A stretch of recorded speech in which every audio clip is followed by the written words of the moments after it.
Introduction. Mac, could you come and help me to prepare my maths assessment tomorrow? Oh, sure. I know you cannot do anything without me. Oh, don't be a bore. Help me, please. Just kidding. You know how to add and subtract numbers? I will tell you more facts about addition and subtraction. Objectives.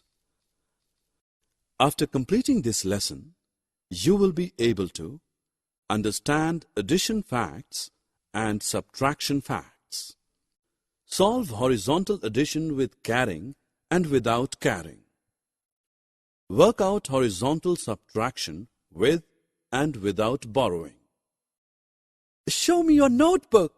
You know that the sum of 5 and 4 is 9.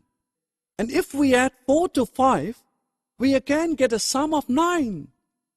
Whether you add 5 to 4 or 4 to 5, their sum will always be the same. This is known as addition fact. Let us now move on to subtraction. Wendy went a picnic last Saturday. The picnic spot had 2 boards with 2 different numbers written. Let us look at the numbers 4536 and 3123. Her father asked her to tell the difference between the numbers. Let us help her. We write the bigger number above and smaller number below it.